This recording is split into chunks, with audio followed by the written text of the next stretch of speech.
मैं आपको बता रहा था अभी बेटा कि प्राइस इलास्टिसिटी ऑफ डिमांड में किस तरह से जो है परिवर्तन आता है। तो मैं आपको ये करके दिखा रहा हूँ।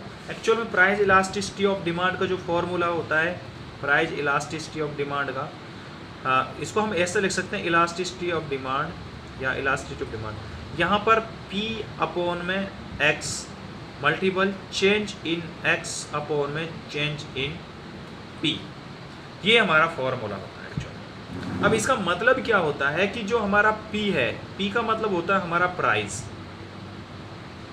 ठीक है, और X का Q, इसका मतलब इसको हम Q कहते हैं। Q का मतलब होता है क्वांटिटी,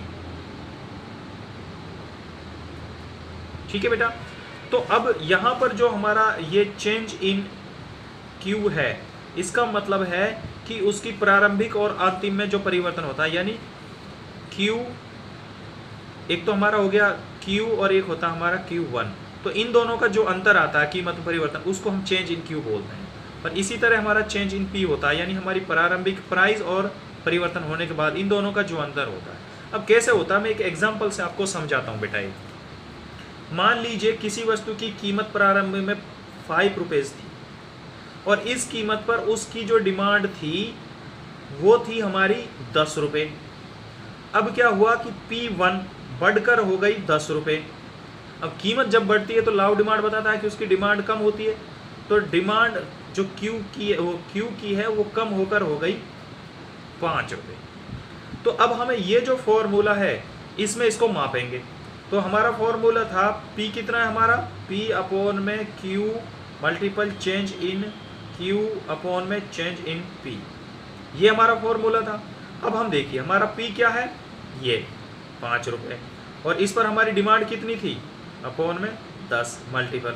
अब चेंज इन Q, तो चेंज इन Q, Q1 ये है हमारा और Q ये था, इन दोनों में कितना फर्क है, 5 का है, -5 है।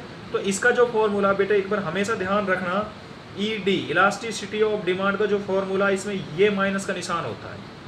इसका मतलब यही होता है कि अगर यहाँ कोई माइनस आ जाता है तो उसका हिसाब किताब बराबर पहले ही कर देते हैं हम। तो हमारा इसमें जो अंतर था वो चेंज इन Q हमारा हो गया 5, तो यहाँ 5 आ गया, हमारा 5 आ गया। इसी तरह हमारा P में कितना परिवर्तन आया, P1 ये है और P है, तो यही हम चेंज इन P भी ऐसे ही निकालते हैं, P1 अपॉन में -P। तो ये 10 है 5, तो 5 का परिवर्तन आया, ठीक है।